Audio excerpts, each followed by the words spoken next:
Yo, what's going on, everyone? We are back with another reaction video. Thank you so much for stopping by today. The love and support means a lot. Today, we will be checking out another highly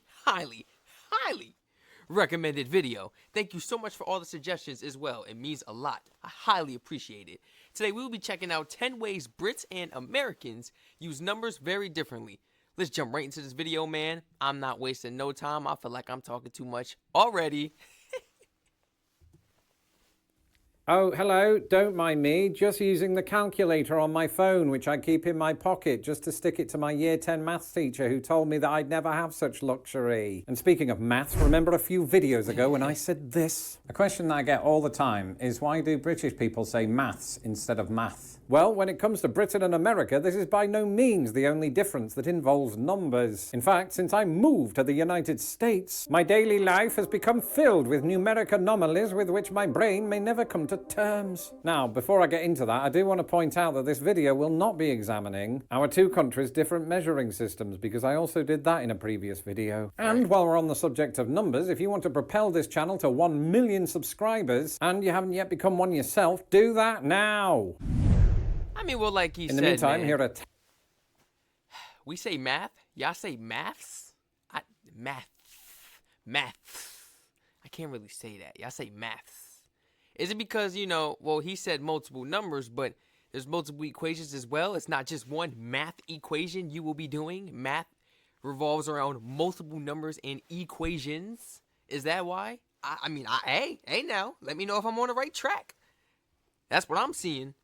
10 ways that British and American people use numbers very differently. Okay, here we go.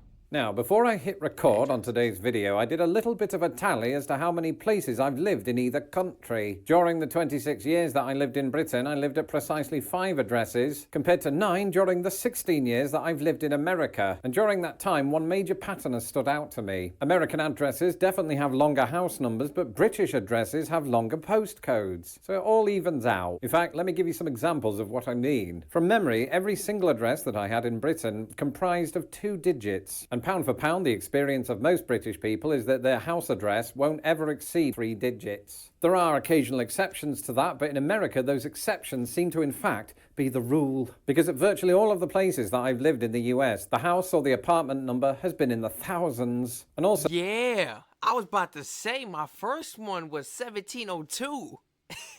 Now it's 41. So it went from 4 to 2 digits. I'm like, wait, what's going on?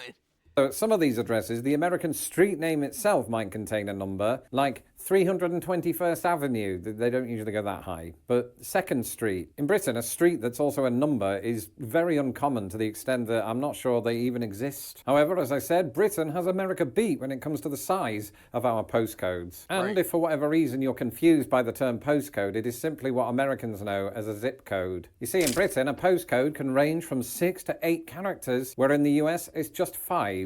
However, notice there that I said characters and not numbers. Well, since this video is all about numbers, there is something to keep in mind here. British postcodes are a combination of letters and numbers, meaning that American zip codes probably have more numbers, but that's whatever. The first letters in a UK postcode denote the postal region. So for example, where I grew up in Grimsby, that was part of the Doncaster postal code for some reason. So the first 2 letters are DN. And then you have a series of numbers and letters that denote a more precise location, and that's it. Okay, yeah, in America, that's it's just numbers, so that's easy. And basically, the first couple of digits are arranged by state. So here in the state of Illinois, those first 2 digits range from 60 to 62. Of course, when it comes to the size of your house number, there's one group of people who don't give a flying herd of badgers, and that's data brokers. Instead, they're so preoccupied with making bank from selling your address to people search sites. After buying my first American house, I started showing up on hundreds of them. How do I know? Because each instance was identified by today's sponsor,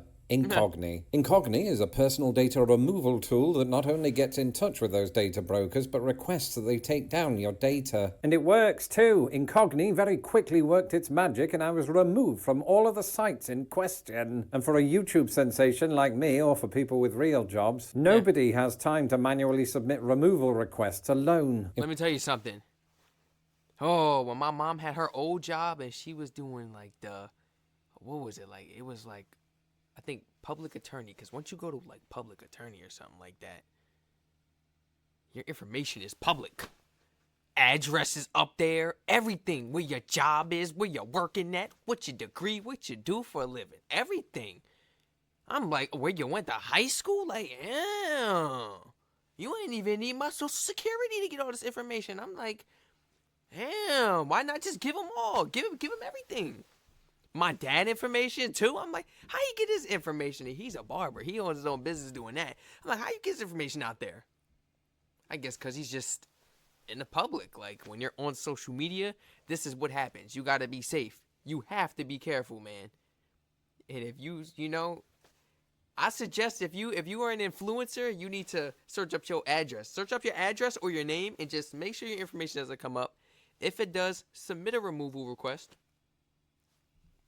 In fact, who knows? Maybe data brokers rely on this to break your spirit. The point is, Incogni raises mine. If your personal details are showing up on people search websites, Incogni will help you remove them. In fact, they're giving my subscribers 60% off their annual plan. Head to incogni.com/lostinthepond to get your discount and to thereafter protect your data. The link is in my description below. Like how you put an attorney's information One other series on the of digits internet. over which Britain has America beat is phone numbers, actually. Typically speaking, if we're not calling from overseas, in which we would need to use a country code, then a UK phone number usually consists of 11 digits. US phone numbers, meanwhile, consist of 10, basically 2 zip codes put together. The major difference here comes in the area code. For the first 20 years of my life, growing up in Grimsby, my area code was 01472, 5 digits. But it's worth keeping in mind that that only applies to landline phones. In the last 25 years, of course, we've seen the rise of the mobile phone and/or calculator.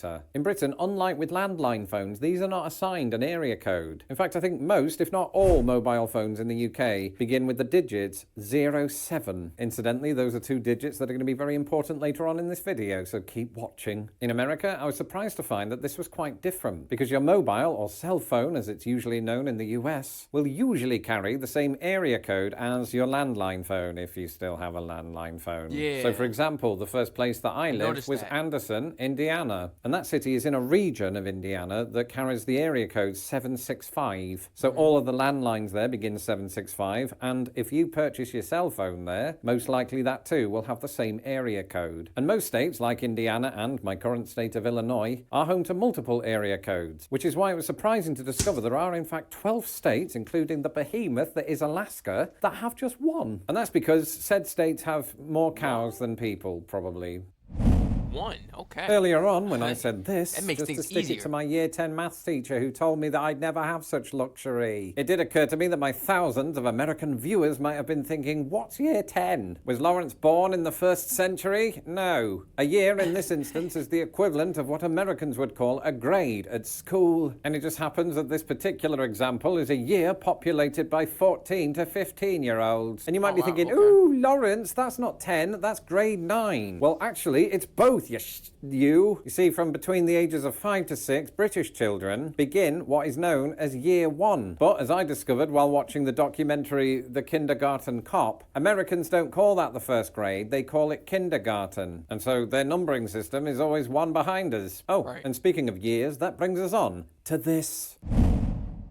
I think at this point, most of us are probably aware that Britain and America can't agree on how to write the date. Obviously, in Britain, it's day first, month second, and year last. As evidenced by our famous Guy Fawkes slogan, remember, remember, the 5th of November. Whereas in America, of course, it's flipped, as evidenced by July the 4th. Americans usually say the 4th of July. I don't know why they do that, but for everything else, it's the month first and the day second. Why do they do that? Well, you'll just have to watch my YouTube short all up. Look, man. Oh, man. This reminded me of the last video I reacted to with the comedian clowning us for our slang words, man. And the way we do things, the way we write things over here, man, and word things, to be more specific. 4th of July. July 4th.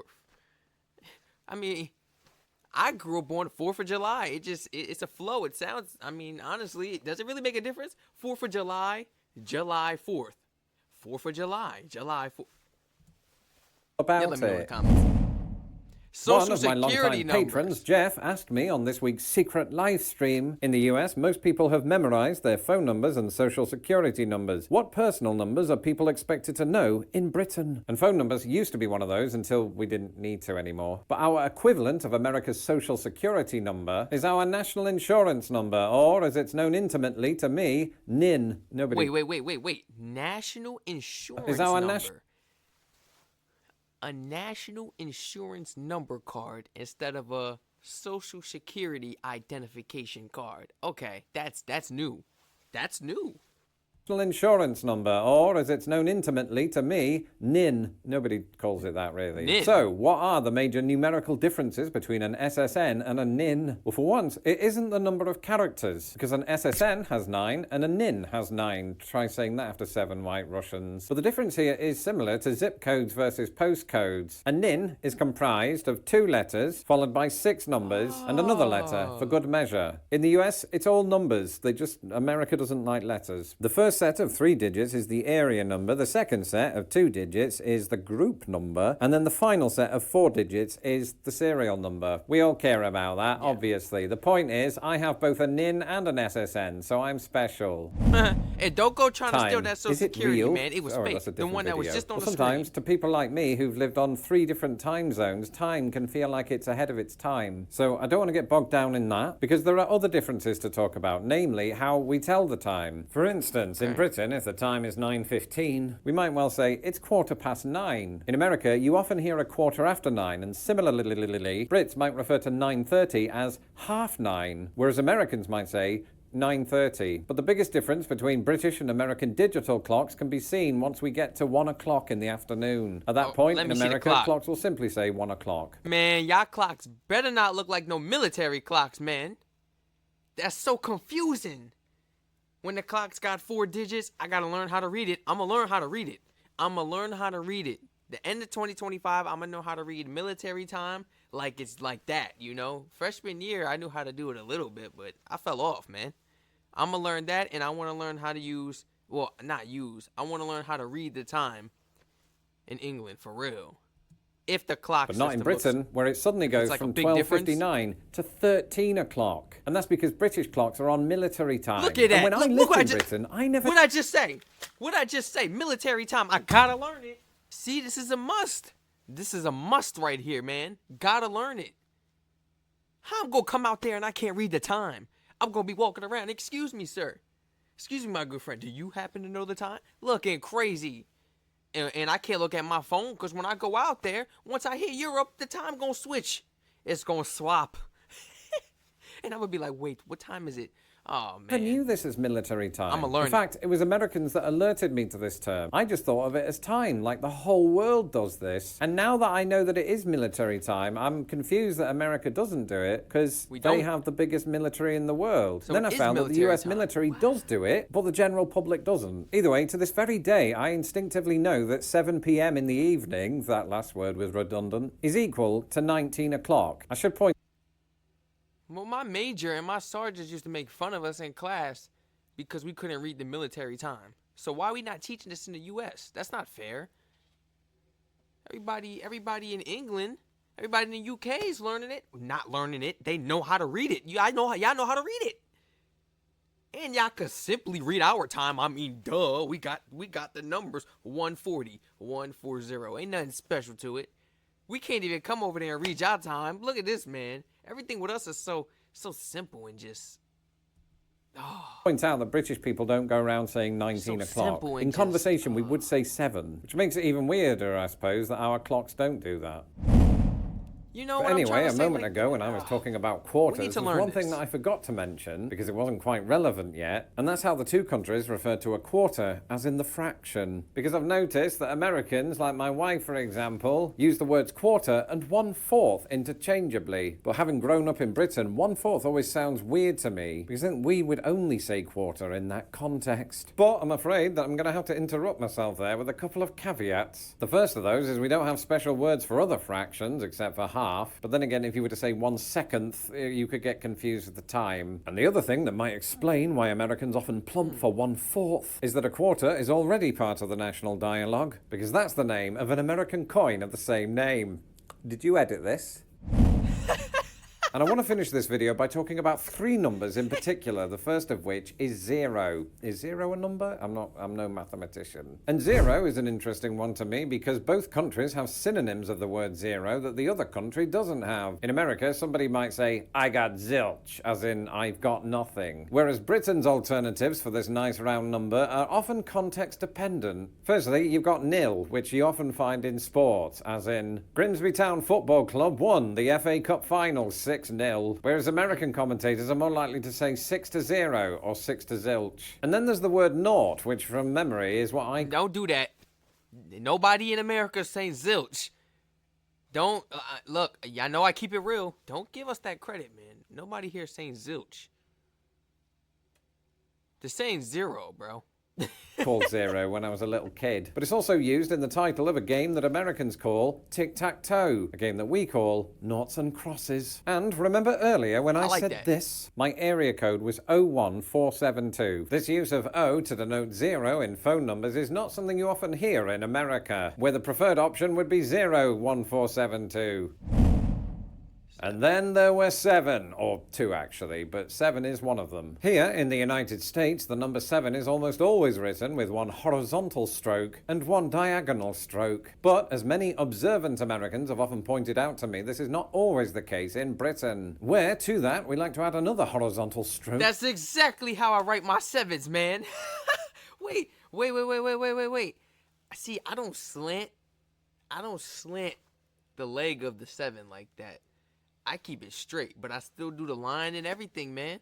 That's how I write my 7s. I never really, or sometimes in the U.S., they taught us in like elementary school, leave this out. Leave this line out and just write the 7 like that. I never really liked that, I always grew up and felt like I had to put a line there. Even since, all the way, since a baby. Through the middle. And you might be thinking, look, why do you I've do been that? like that? And the answer is simple. To avoid confusion with the number 1. And to all of the Americans laughing at this idea, 7-Eleven agrees with me. I've just realised that's I never probably not noticed an that. argument in my favour. I never noticed that. And finally, how do you define 1 billion? Well, most people today who have a grasp of big numbers would tell you 1,000 million. But try telling that to British people from before the 70s. And that's because before 1974, British people, as well as a host of other countries, defined a billion as 1 million million, otherwise known as a long billion, or more commonly, a trillion. And you might be thinking, what did those British people call 1,000 million? And the answer is simple, 1,000 million. However, all of this ceased to be the case when we followed the American example, a decision that was taken by 69th UK Prime Minister Harold Wilson, not to be confused with 67th UK Prime Minister Harold Wilson. That said, most European countries actually still operate under the long billion, which makes you wonder, is Luxembourg the richest country just because it keeps adding on 3 zeros? I've no idea. Well, if I've learned anything today, it's that both countries have a very different set of numbers. Very and occasionally letters. And for somebody who's already not very good at maths, this video has really made me miss my word videos. Anyway. You guys let me know in the comments, please.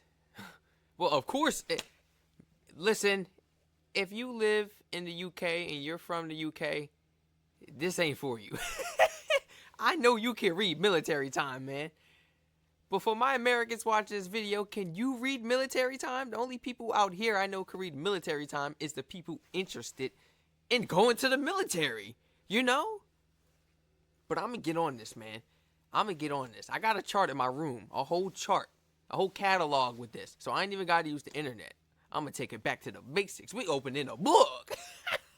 If you guys enjoyed this video, please like, comment, subscribe, turn all post notifications on, man. Thank you so much for tuning in today. The love and support means a lot, and thank you so much for all the suggestions. Without y'all, I wouldn't have nothing to watch. Without y'all, I wouldn't even be educated, you see? Once again, I'll catch you guys in the next video. Stay safe, and feel free to spam my comment section and use my suggestion link in the description down below. I'll catch you on the next one.